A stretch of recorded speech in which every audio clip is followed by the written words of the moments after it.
Santa Catarina de Alexandria é uma santa canonizada pela Igreja Católica. Martirizada por volta de 305 d.C. em Alexandria, no Egito. Foi uma das santas mais importantes na cultura religiosa do final da Idade Média. Uma das mártires cristãs primitivas mais populares. E, sem dúvida, considerada a mais importante das virgens mártires. Seu poder como intercessora era renomado e firmemente estabelecido na maioria das versões de sua hagiografia, na qual ela especificamente implora a Cristo, no momento de sua morte, para responder às orações daqueles que se lembram de seu martírio e invocam seu nome. Como a igreja do primeiro milênio era indivisa, ela também é reconhecida como a grande mártir e santa pela Igreja Ortodoxa. Não há fontes primárias sobreviventes atestando sua existência, mas o fato de que sua memória e as histórias sobre ela foram mantidas vivas e transmitidas na tradição certamente confirmam sua existência e sua vida de virtude heróica. Como ela não é mencionada antes do século IX, sua historicidade divide os estudiosos. Apesar dessas questões, e da possibilidade de que sua história possa ser confundida com a de um ou mais outros santos, ela ainda é hoje venerada na Igreja Ortodoxa Oriental como uma mártir. Muitos católicos romanos também a veneram até hoje como uma das grandes santas virgens da Igreja primitiva. Durante o período medieval, Santa Catarina foi uma das santas mais famosas da Igreja. Ela foi um tema popular na arte renascentista, e muitas pinturas do período são dedicadas a ela. A jovem santa nasceu por volta de 287 d.C. em Alexandria, Egito. Alexandria, a grande cidade egípcia na foz do Nilo, era naquela época um centro de aprendizado pagão e cristão. Suas atividades cristãs se concentravam em torno da grande igreja fundada, segundo a tradição, pelo apóstolo Marcos, com sua escola catequética, a primeira do gênero na cristandade. O costume cristão afirma que Catarina era de nascimento nobre, possivelmente de uma família patrícia ou uma princesa. Como membro da nobreza, ela também era educada e uma estudiosa ávida. Embora fosse adolescente, Santa Catarina é retratada como uma jovem culta, graciosa, amante da filosofia, retórica e línguas. Era muito inteligente e talentosa. Frequentou a renomada Biblioteca de Alexandria, envolvendo-se em debates animados com acadêmicos. O seu conhecimento de filosofia, matemática e astronomia aprofundou-se, moldando a sua visão do mundo e as suas capacidades de pensamento crítico.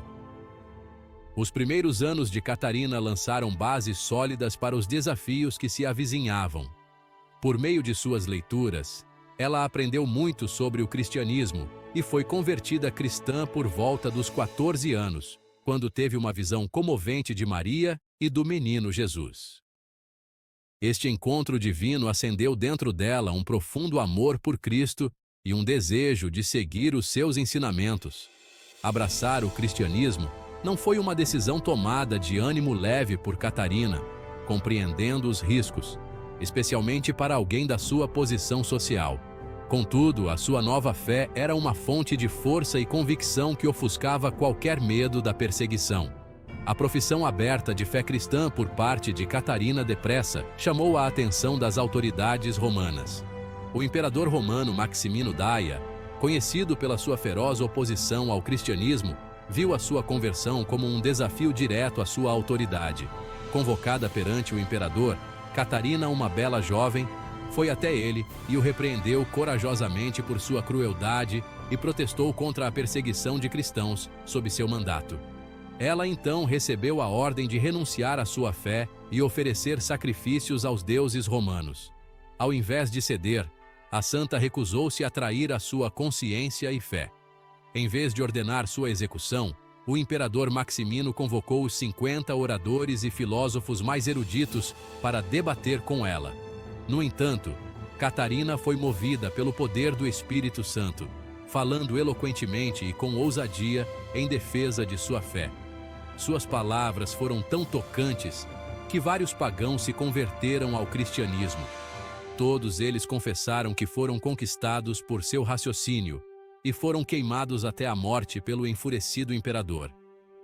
Ele então tentou seduzir Catarina com uma oferta de uma coroa de consorte e, quando ela o recusou indignada, ele a espancou e, incapaz de derrotá-la retoricamente ou intimidá-la a desistir de sua crença, o imperador ordenou que ela fosse torturada e presa. Durante sua tortura subsequente, ela professou que havia consagrado sua virgindade a Jesus Cristo, seu esposo, e foi sentenciada à morte. Catarina foi presa e açoitada. Apesar da tortura, ela não abandonou sua fé. A notícia de sua prisão e o poder de sua fé se espalharam rapidamente e milhares de pessoas a visitaram. De acordo com a tradição, a própria esposa do imperador foi convertida por Catarina. O imperador eventualmente a executou por sua conversão. Após sua prisão, Imperador Maximino fez uma última tentativa de persuadir a bela Catarina a abandonar sua fé, propondo casamento a ela. Isso a tornaria uma imperatriz poderosa. Catarina recusou, dizendo que era casada com Jesus Cristo e que sua virgindade era dedicada a ele. O imperador ordenou com raiva que ela fosse executada em uma roda de quebra. A roda de quebra é uma antiga forma de tortura em que os membros de uma pessoa são enfiados entre os raios e seus ossos são quebrados por um carrasco com uma vara pesada. É uma punição brutal que resulta em uma morte lenta e dolorosa, normalmente reservada para os piores criminosos. Quando ela foi presa à roda, suas amarras foram milagrosamente soltas e a própria roda quebrou. Seus raios voaram e mataram alguns dos espectadores. Incapaz de torturá-la até a morte, o imperador simplesmente ordenou que ela fosse decapitada. A moderna roda de Catarina, da qual saem faíscas em todas as direções, recebeu seu nome da Roda do Martírio da Santa. Um texto sobre a santa afirma que, após sua morte, seu corpo foi carregado por anjos até o Monte Sinai. Esta lenda era, no entanto, desconhecida aos primeiros peregrinos que iam à montanha. Em 527 d.C., o imperador Justiniano construiu um mosteiro fortificado para eremitas naquela região. E 2 ou 3 séculos depois, a história de Santa Catarina e os anjos começou a circular. O mosteiro de Santa Catarina, no Monte Sinai, permanece até hoje e é um dos mais antigos do mundo. Catarina foi sujeita à prisão, tortura e fome, mas a sua fé nunca vacilou, tornando-se uma fonte de inspiração para outros cristãos que enfrentavam a perseguição. O desenvolvimento de seu culto medieval foi estimulado pela aparente redescoberta de seu corpo por volta de 800 d.C., cerca de 500 anos após sua morte, no Monte Sinai, supostamente com cabelos ainda crescendo e um fluxo constante de óleo curativo saindo de seu corpo. Existem várias histórias de peregrinação que narram a jornada ao Monte Sinai. No entanto, embora o mosteiro no Monte Sinai fosse o local mais conhecido de peregrinação a Santa Catarina, também era o mais difícil de se alcançar. O santuário ocidental mais proeminente era o mosteiro em Rouen, na Normandia, que alegava abrigar a mão de Catarina. Ele não estava sozinho no oeste da Europa, no entanto, e era acompanhado por muitos santuários e altares espalhados dedicados a Catarina por toda a França e Inglaterra. Alguns eram locais mais conhecidos, como Canterbury e Westminster, que reivindicavam um frasco de seu óleo, trazido de volta do Monte Sinai pelo rei Eduardo o Confessor, no século XI. Do século X em diante, a veneração por Santa Catarina de Alexandria foi disseminada na Igreja Ortodoxa do Oriente, e desde o tempo das Cruzadas, esta santa tem sido popular no Ocidente, onde muitas igrejas foram dedicadas a ela e seu dia de festa mantido com grande solenidade, às vezes como um dia santo de preceito. Ela é listada como um dos 14 santos auxiliadores da humanidade entre os santos no céu. É a padroeira de jovens mulheres, filósofos, pregadores e teólogos. Joana d'Arc admirava Santa Catarina de Alexandria, acreditando que a voz e a orientação de Catarina estavam com ela em sua missão. Nas visões de Joana, Santa Catarina era uma força orientadora, incitando-a a agir com bravura e fé. A influência de Santa Catarina deu a Joana a confiança e a determinação para empreender sua incrível jornada, deixando um legado de fé e coragem que ressoa até hoje. Mas quando ela ouve a voz de Santa Catarina pela primeira vez, ela sente um chamado profundo e inegável que a perturba, mas a enche de uma poderosa certeza. Santa Catarina fala com ela sobre coragem e fé, incitando Joana a depositar sua confiança na vontade de Deus e a dar um passo à frente, não importa o custo. Conforme Joana cresce, a voz de Santa Catarina se torna mais clara, guiando-a em momentos de dúvida.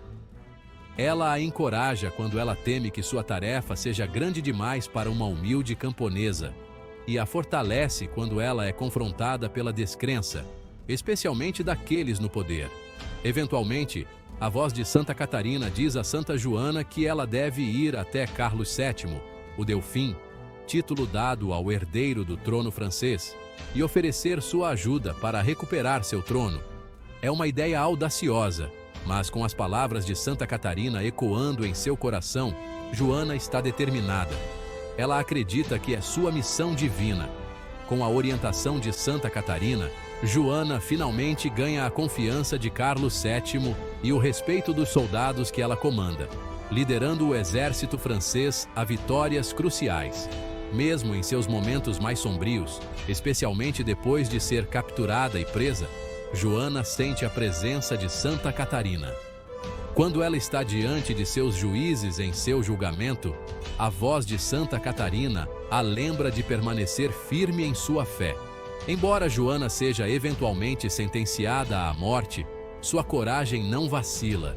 Ela enfrenta seu destino bravamente, com a voz de Santa Catarina conduzindo-a em seus momentos finais. A voz de Santa Catarina deu a Joana d'Arc não apenas coragem, mas um senso imutável de propósito, permitindo que ela se tornasse uma das figuras mais extraordinárias e inspiradoras da história. São atribuídos a Santa Catarina de Alexandria, segundo a tradição, vários milagres e aparições. Ela converteu 50 filósofos pagãos, a esposa do imperador Maximino Daia e seus vários soldados ao cristianismo. Quebrou a roda de tortura quando ordenada a ser executada. A roda se estilhaçou ao tocá-la. Quando decapitada, o pescoço de Catarina sangrou leite em vez de sangue. Enquanto estava na prisão, uma pomba branca do céu a alimentava diariamente, e também na masmorra anjos trataram suas feridas. Ainda no cárcere, Cristo visitou Catarina e a encorajou a lutar bravamente e não desistir.